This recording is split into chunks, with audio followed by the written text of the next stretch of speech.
Assalamualaikum warahmatullahi wabarakatuh. Kaifa halukun? Semoga antuna semua dalam keadaan sehat ya, amin. Alhamdulillah pada hari ini kita dapat bertemu kembali dalam pelajaran matematika. Nah, insya Allah pembahasan hari ini lanjut ke materi berikutnya ya, yaitu teorema Pitagoras. Sebelum kita mengenal Pitagoras, kita harus lebih dulu tahu tentang sejarah dari Pitagoras itu sendiri. Wah, ini ada foto siapa ya? Nah, beliau adalah Bapak Pitagoras. Kenapa disebut Pitagoras? Karena beliau yang menemukan rumus Pitagoras tersebut. Nah, jadi dia menggunakan namanya sendiri ya. Ia lahir di Pulau Samos di daerah Ionia, Yunani Selatan. Salah satu peninggalan Pitagoras yang paling terkenal hingga saat ini adalah teoremanya, yaitu teorema Pitagoras.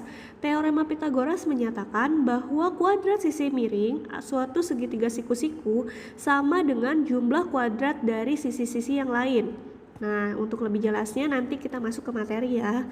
Yang unik ternyata rumus ini 1000 tahun sebelum masa Pitagoras. Orang-orang Yunani sudah mengenal perhitungan ajaib ini. Walaupun faktanya isi teorema ini telah banyak diketahui sebelum lahirnya Pitagoras, namun teorema ini dianggap sebagai temuan dari Pitagoras karena ia yang pertama membuktikan pengamatan ini secara matematis. Pitagoras menggunakan metode aljabar untuk membuktikan teorema ini.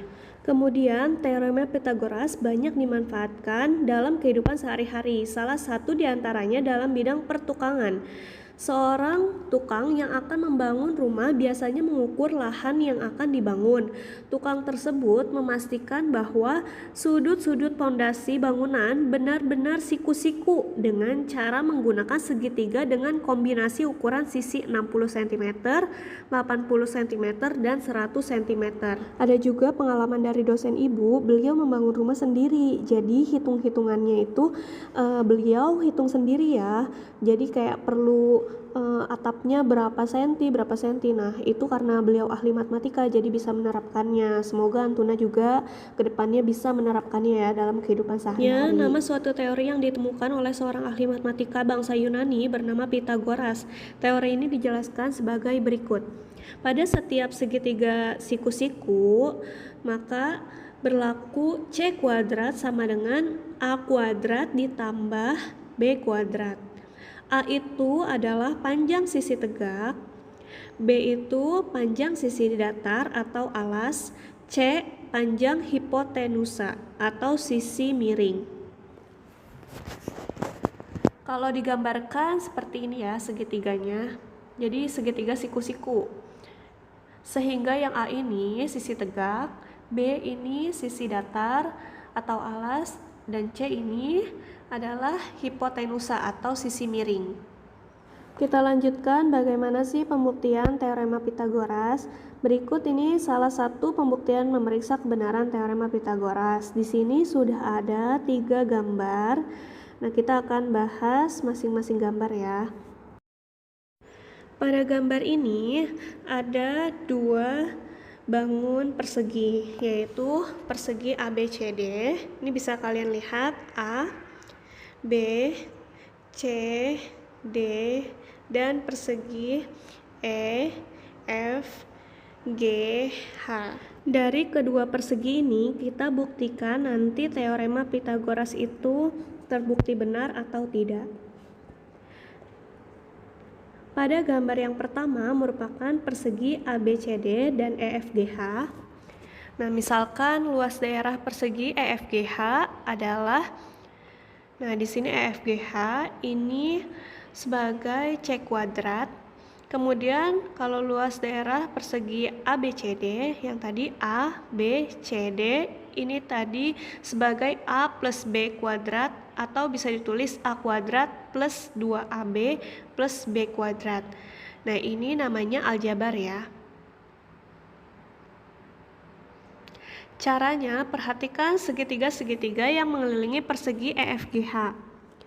Nah, segitiga-segitiga ini ada 1, 2, 3, dan 4. Nah, ini kan merupakan segitiga siku-siku. Nah, ini penyikunya yang siku-sikunya ya, pojok-pojok. Ini memiliki luas masing-masing sebanyak AB. Luas segitiga kan setengah kali luas alas kali tinggi ya. Setengah AB.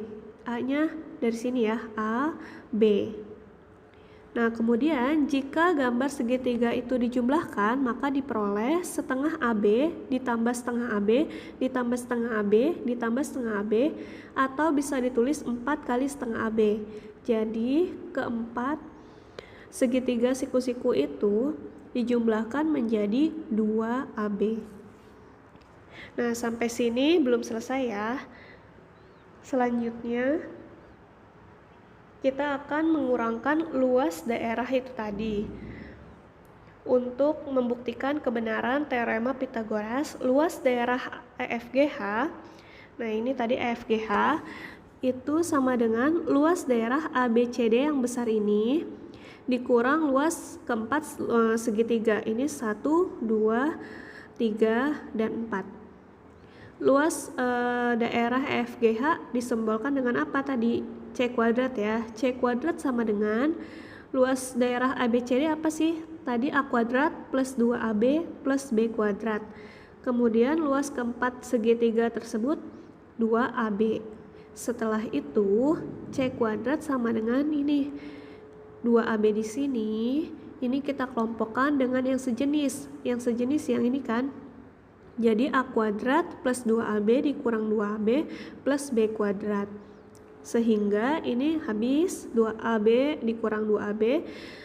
Nah, jadi C kuadrat sama dengan A kuadrat plus B kuadrat. Nah, jadi terbuktikan teorema Pythagoras ini terbukti rumusnya ini tadi. C kuadrat sama dengan A kuadrat plus B kuadrat.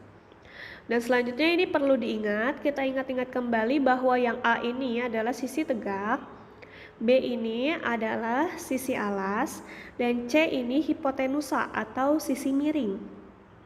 Jika kita mencari sisi yang tidak diketahui pada segitiga siku-siku menggunakan teorema atau dalil Pythagoras, maka rumus yang digunakan sebagai berikut.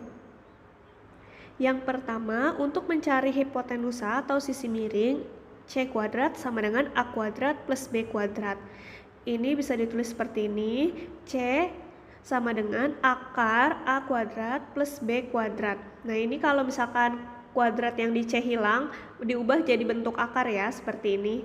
Nah, untuk mencari sisi tegak, A kuadrat sama dengan C kuadrat dikurang B kuadrat. Atau bisa ditulis seperti ini, A sama dengan akar C kuadrat dikurangi B kuadrat. Kemudian yang terakhir, misalkan kita mencari yang sisi alas, yang B. Jadi B kuadrat sama dengan C kuadrat dikurang A kuadrat, atau bisa ditulis B sama dengan akar C kuadrat min A kuadrat. Nah, sekarang ini kalian ingat-ingat rumusnya. Jadi nanti kalau mencari sisi miring itu dijumlahkan. Kalau kita mencari sisi tegak dan sisi alas berarti dikurang. Pokoknya mencari sisi miring ditambah sisanya dikurang ya. Perhatikan contoh teorema Pythagoras berikut ini. Di sini ada sebuah segitiga siku-siku. Sisi tegaknya berapa nih? Ini adalah sisi tegaknya adalah 12 meter. Nah, ini berarti A ya. Nah, 5 meter ini sisi alas. Berarti B. Nah, yang dicari yang C ya. Kita mencari yang C. Tentukan panjang hipotenusa segitiga di samping. Tinggal kita memasukkan saja, kita mencari C. Jadi kita mencari C kuadrat sama dengan A kuadrat plus B kuadrat. Kita tinggal mensubstitusikan atau memasukkan A-nya tadi berapa? 12, B-nya 5. Jadi C kuadrat sama dengan A kuadrat plus B kuadrat, yaitu akar 12 kuadrat ditambah 5 kuadrat. Nah, kok bisa begini ya? Sama seperti tadi, C sama dengan akar A kuadrat plus B kuadrat ya. Nah, jadi akan seperti ini. A-nya 12, B-nya 5. Jadi C sama dengan akar 12 kuadrat plus 5 kuadrat. Kemudian kita akarkan, 12 kuadrat kita kuadratkan jadi 144 ditambah 25. Jadi C sama dengan akar 169. Nah, berapa sih akar 169? Yaitu 13. Nah, jadi dari sini dapat diketahui bahwa panjang hipotenusa segitiga di samping adalah 13 meter.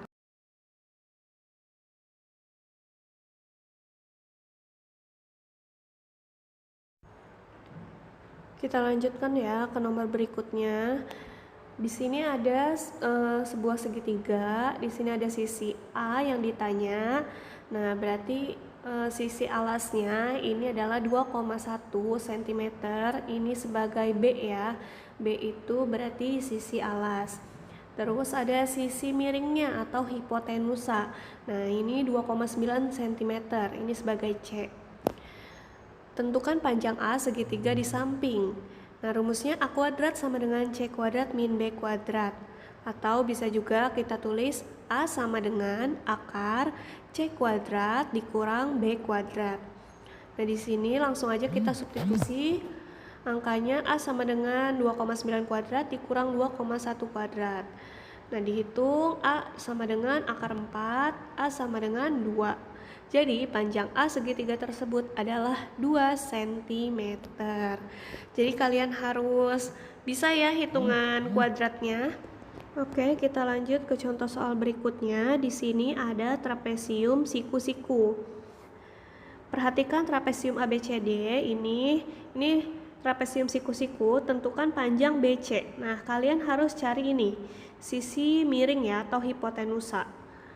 Di sini sisi alasnya berapa sih? Nah, kita membuat garis bantu dulu ya, seperti ini. Nah, kita membuat garis bantu. Jadi sisi C ini kita tarik garis seperti ini ya. Kita buat seperti ini. Seret. Nah, ini titik E. Kita mencari panjang intinya dulu nanti. Panjang intinya adalah EB ya. Kita buat dulu yang diketahui. Yang diketahui apa saja sih? Oh, panjang CE. Panjang CE ini kan yang ini ya, sama dengan panjang DA. Berapa sih? Nah, ini sama ya, 15 cm. Terus panjang AE. AE ini sama dengan siapa sih? Sama dengan BC sama dengan 25 cm. Kemudian kita cari panjang EB. Jadi untuk mencarinya AB ini dikurangi dengan AE. AB itu berapa? 33. Nah, jadi 33 dikurang 25 cm. Jadi panjang EB adalah 8 cm. Jadi EB-nya ini 8 cm. Setelah ketemu panjang EB-nya 8 cm, kita mencari panjang BC-nya yang dicari tadi ya. Kita pakai Pitagoras. Mencari panjang BC. BC itu berarti sisi miring. Kita mencari hipotenusanya. BC kuadrat sama dengan CE kuadrat plus EB kuadrat. Atau bisa ditulis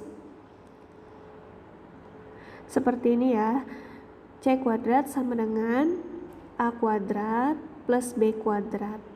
CE ini sebagai A, EB ini sebagai B, CB ini sebagai C. Tinggal kita substitusikan saja BC-nya. C sama dengan akar CE-nya itu A, berarti tadi 15 cm, berarti 15 kuadrat ditambah EB-nya 8 kuadrat. Jadi C sama dengan akar 225 ditambah 64. Berapa 225 tambah 64? Nah, jadi akar 289. Jadi akar 289 adalah 17. Jadi di sini dapat diketahui panjang BC itu adalah 17 cm. Seperti itu anak-anak. Demikian pembelajaran kali ini. Semoga bermanfaat ya. Wassalamualaikum warahmatullahi wabarakatuh.